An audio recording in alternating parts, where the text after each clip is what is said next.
Zubeldia pega o telefone e contata dois jogadores aí pro São Paulo. Vamos estar comentando aí sobre isso. Tem mais informações aí envolvendo a possível saída aí do Luciano do São Paulo. Vamos estar comentando aí sobre isso, já planejamento, informações aí sobre 2025 e várias outras notícias do São Paulo. Belezinha? Tranquilão? Então vamos embora aí para mais um vídeo, rapaz. E pra gente encerrar esse assunto aí, né, do jogo de ontem com o Botafogo, né, cara? São Paulo perdeu mais uma vez no Rio. Você pode perder todos os jogos aí desse ano quando foi jogar lá no Rio de Janeiro. Olha aí.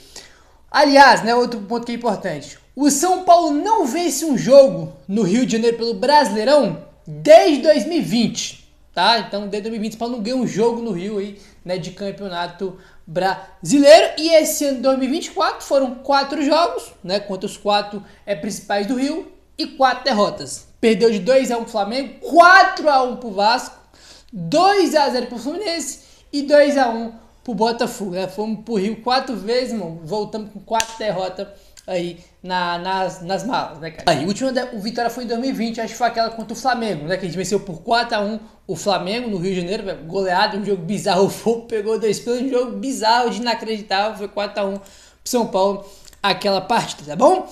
Comentamos com vocês no vídeo de manhã sobre a questão das metas financeiras, tá, que o São Paulo aí teve para esse ano e que foram cumpridas quase todas, né, exceto ali a do Paulistão, que era chegar na final, e o time foi nas quartas, mas chegou nas quartas das duas Copas, né, Libertadores e Copa do Brasil, foi cumprida, e em sexto lugar no Brasileirão também foi cumprido, tá bom? Aí o que acontece?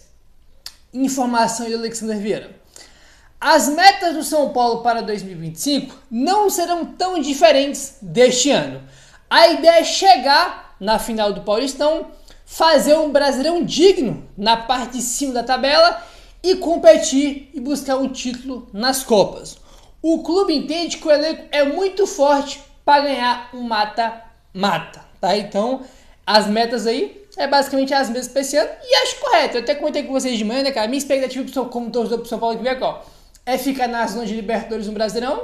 E na Copa, irmão, vamos pegar pra capar. É Copa, é detalhe, é mobilização, porque são 2 jogos ali e de volta, cara. Por pouco eliminamos o Botafogo, ano passado fomos campeões da Copa do Brasil. Então, acho que as metas tá dentro da realidade aí, né? Um Brasileirão de Libertadores e as Copas, irmão, vamos aí pro pega pra capar, né? Aí é detalhe.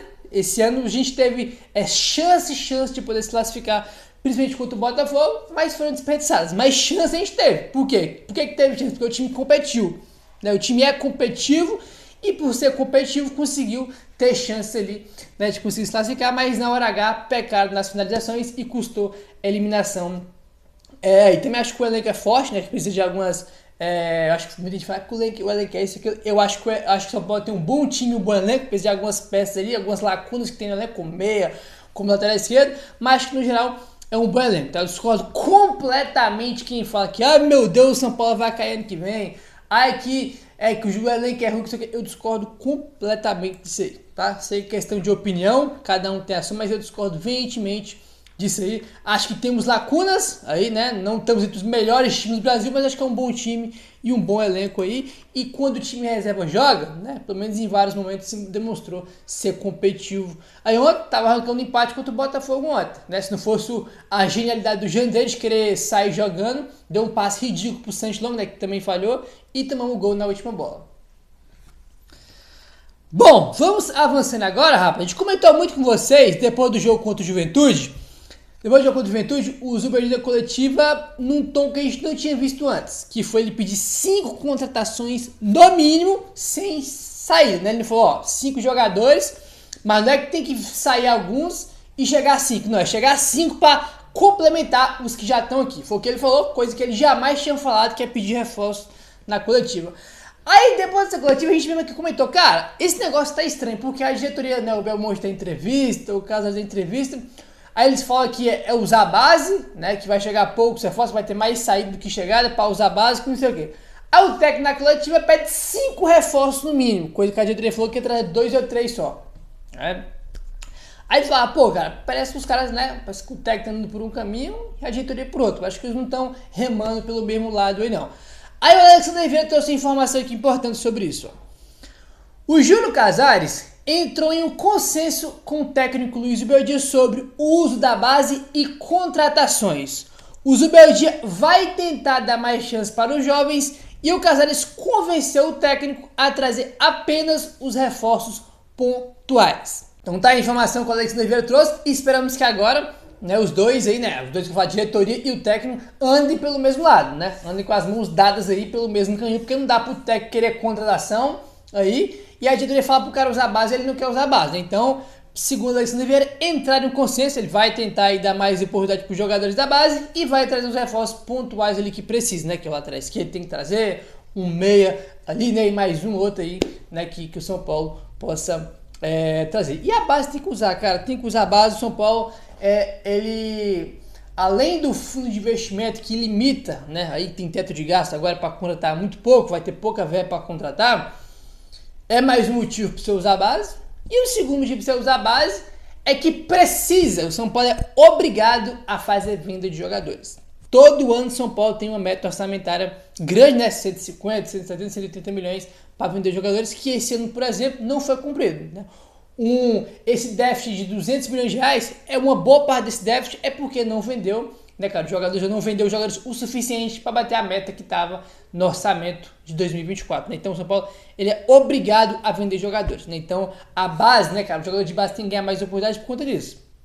Poucas contratações, poucos reforços e também que precisa vender jogador, né? A gente tem que ter paciência com os moleques, com os garotos, mas evidentemente eles precisam ganhar mais oportunidade para 2025, principalmente quem já mostrou mais, como é o caso do William Gomes, né? Que nesse ano mesmo já devia ter jogado mais jogos e principalmente depois que a gente foi eliminado da Libertadores, né? Porque ele ficou 8 jogos seguidos sem entrar em campo, que é uma aberração sem tamanho. Depois que foi eliminado contra o Botafogo, né? Ele entrou no jogo contra o Cuiabá um pouquinho, depois ficou 7, 8 jogos seguidos sem entrar, o que é uma aberração, né? Um negócio simplesmente inacreditável que o Zubeldia fez aí em relação ao William Gomes, né? Enfim, vamos avançando agora, rapaziada, e tá aí, ó. O São Paulo ganhará 36 milhões e 100 mil reais por terminar o Brasileirão na sexta colocação, tá? O São Paulo ficou em sexto lugar e a premiação foi 36 milhões e 100 mil reais para os cofres do São Paulo, né? Esperamos que ano que vem o São Paulo fique na mesma zona aí, né, que é de Copa Libertadores e que é a obrigação do São Paulo, né? Repetindo, a obrigação é ficar nas duas de Libertadores ali para conseguir se classificar para Libertadores, né? No caso de 2026, né? Porque a gente tá falando do Brasileiro de 2025, nenhum time é obrigado a ser campeão, né? Porque se todo time grande for obrigado a ser campeão, pô, ferrou, né? Pô, Flamengo, Corinthians, Palmeiras, São Paulo, Santos, Grêmio, pô, não tem taça para todo mundo, né? Então a gente é obrigado a disputar, né? E uma hora a gente vai ganhar, uma hora a gente vai perder, vai chegar numa final, vai ser campeão, vai ser vice e vai.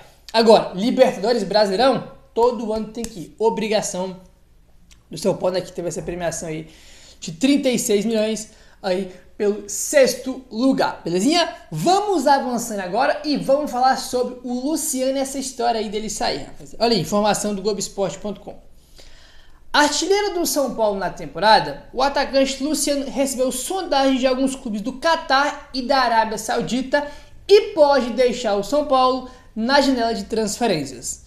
Depois de recusar propostas na temporada passada por causa do sonho de conquistar a Copa do Brasil, o jogador agora se abre essa possibilidade, já que aos 31 anos de idade se vê num bom momento para atuar fora do país e construir um pé de meia na reta final da carreira. Segundo pessoas próximas ao jogador, as conversas envolvem valores muito acima do que o São Paulo pode pagar ao jogador numa eventual renovação. Tá, então vamos lá, por parte. Esse ponto é importante porque ele tem 31 anos de idade, né, cara? Já passou da idade dos 30 aí. E evidentemente todo jogador, né, cara, tem ali um sonho de fazer aquele último grande contrato, para fazer aquele pé de meia ali. Tem 31 anos, e isso aqui é importante. Segundo pessoas próximas ao jogador, as conversas, né, então já tem conversa, envolve valores muito acima do que o São Paulo pode pagar, né? Então fizeram aí, né, se não foram propostas, foram sondagens aí, sinalizando que ele vai ganhar muito mais, né, no Catar, na Arábia, do que ganha no São Paulo. E ele está aberto a essa possibilidade aí. Embora a diretoria do São Paulo saiba da intenção do jogador, a cúpula de futebol do Tricolor garante que não recebeu nenhuma proposta oficial pelo atleta até o momento. E que sabe que, por causa das dificuldades financeiras de 2025, o clube precisará reduzir a sua folha salarial e abrir mão de jogadores. O São Paulo não deve facilitar a saída de Luciano para um clube brasileiro, já que a repercussão seria negativa com o seu próprio torcedor. Assim, a tendência é que, caso saia e se confirme, Luciano opte por deixar o país, tá? Então, tá aí, ele tem sondagem, tem times interessados nele, já tem contatos aí que ele vai ganhar muito mais, né, cara, na Arábia e no Catar do que no São Paulo. Eu vou falar a mesma coisa que eu já falei aqui, né? Tem gente que fica falando, pô, Gabriel, tu é Lucizete, que não sei o que, cara, não é ser Lucizete. A questão é o seguinte, eu penso no time do São Paulo. A gente, acho que é claro que a gente sempre quer o São Paulo mais forte, certo? Beleza.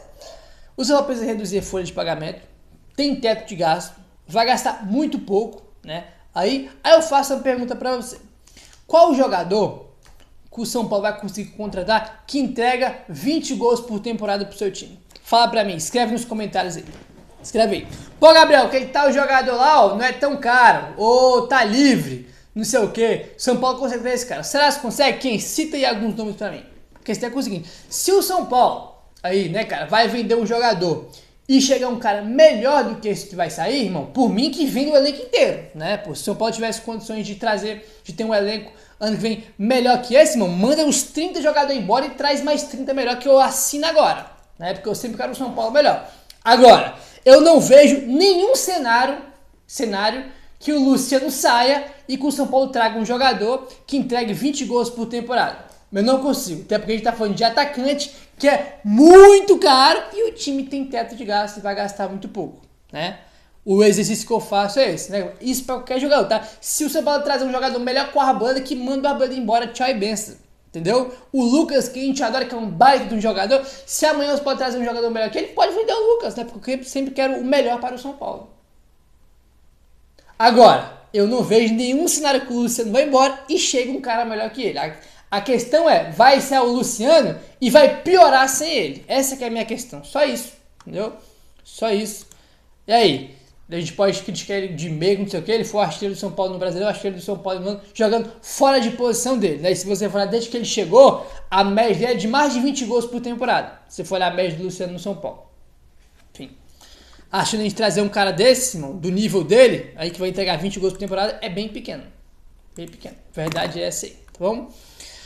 Vamos avançar agora e vamos falar aí sobre o Wendel, sobre o Oscar e sobre o Zubeldia, tudo no mesmo balaio. Comentamos com vocês no vídeo de manhã, o Zubeldia deu entrevista ontem e falou que conversou com o Oscar e com outro jogador. O André Hernan trouxe quem esse outro jogador é o Wendel, que o São Paulo está conversando, negociando. E o André Hernan trouxe alguns bastidores aqui importantes, né, dessas conversas, dessas negociações aí, envolvendo os dois atletas. Olha só. O técnico do São Paulo, Luiz Zubeldia, conversou por telefone com o meia Oscar e explicou os seus planos para o tricolor em 2025. Vamos lá. O São Paulo tem conversado com o Oscar e com o Wendel, que são prioridades. Só que dessa vez o Zubeldia falou com o Oscar. O Zubeldia pegou o telefone e ligou para o Oscar. Foi uma conversa de meia hora, onde ele explica como vê o Oscar dentro do campo e quais os planos para 2025. Olha só, falaram da estrutura do São Paulo, da maneira do Oscar jogar, do modelo de jogo do Zubeldia. Foi uma conversa ótima, tá? Foi uma conversa ótima. Aí tá, então, o Adriano tá até detalhes aí, né? Conversaram por meia hora, fala da estrutura do São Paulo, aí de como ele vai jogar no time do São Paulo. Então, são detalhes aí da conversa que o Zubeldia teve com o Oscar, que o André Hernan traz aqui pra gente, tá bom? Olha só, o Zubeldia também ligou para o lateral esquerdo Wendel, desejo antigo do São Paulo. Após conversar com a dupla, o técnico argentino passou a bola para a diretoria são paulina. O André Hernan bota aqui ainda. A fala do Zubeldia é um pouco assim. Ó, falei com os jogadores, agora está na mão da diretoria. Né, que é que o Zubeldia deixou claro ontem. Ó, conversei com os jogadores, né, ele falou com o Oscar e mais um, né, esse mais um é o Wendel. E ó, conversei com os jogadores, fiz minha parte, agora, irmão, fica pra vocês. E aí? O Zubeldia joga uma pressão para a diretoria ter que fechar com esses jogadores, tá? Então são informações aí de bastidores que o André Hernan traz sobre os detalhes da conversa do Zubeldia com o Oscar e também com o Wendel, né, visando aí a temporada de 2025. 5, né? Cara, a questão do Oscar, né, ela é muito... tem muita divergência, né? Por ele ser um jogador de 33 anos, por ele estar na China, no futebol que não é competitivo. Tem a questão mais importante também, que ele é cria do São Paulo e saiu pelas portas do fundo do São Paulo, que é muito importante também aí. Mas, cara, pra ser sincero, cara, você foi lá em 2000, tem 20 anos isso. Ele tinha 17, 16 anos quando aconteceu esse episódio. Aí, cara, a minha questão é só uma, mas nenhuma, né? Só que importa uma coisa. O Oscar vai vir pro São Paulo com o salário que o São Paulo pode pagar? Se for, irmão, eu assino agora, pode trazer. Eu acho que é uma boa aposta. Né? Agora, se for pagar um salário pro Oscar que o São Paulo não pode pagar e o cara vai embora depois aí, com o São Paulo devendo ele, aí pra mim não tinha nem que pensar em Oscar. Né? Nem pensar em Oscar. Ele ganhava um salário completamente sobrenatural na China e vai ter que, irmão, reduzir 90% disso aí ou mais para jogar no São Paulo. Né? Então, a minha questão é só essa, financeira. O cara vai chegar aqui, né? Ele pode se adaptar, pode não se adaptar, pode jogar bem, pode jogar mal, você faz parte do futebol, uma aposta. Você contrata o jogador, né, cara? Pode dar certo, pode dar errado. Você contrata um monte de jogador, alguns vão dar certo, outros vão dar errado. É aposta, faz parte. A minha questão é a parte financeira. É o que vale pro Rames, irmão. Infelizmente o Rames não conseguiu jogar no São Paulo. Beleza, irmão, vai embora, tchau, traz outro. A questão é que eu fico puto com o Rames, ou com o contexto, né, que o São Paulo trouxe o Rames, é o quê? Além de ele não ter jogado porra nenhuma, o São Paulo ficou devendo o cara, velho. Aí que a gente fica puto, entendeu? Porque contratou ele por um salário que o São Paulo não podia pagar. E a minha questão com o Oscar é só essa. O salário que o São Paulo vai pagar pro Oscar cabe no que o São Paulo pode pagar na folha? Se cabe, eu acho que vale a aposta e eu traria, entendeu? Só com esse cenário aí. Agora, o Zubiri já conversou, vamos ver isso, né? Se vai conseguir contratar ele ou não. O Zubiri já fez a parte dele conversando e jogou essa bucha na coletiva ontem. Já conversei com eles, agora com a diretoria. Meu parceiro, se inscreve no canal, deixa o like, valeu, tamo junto e saudações tricolores.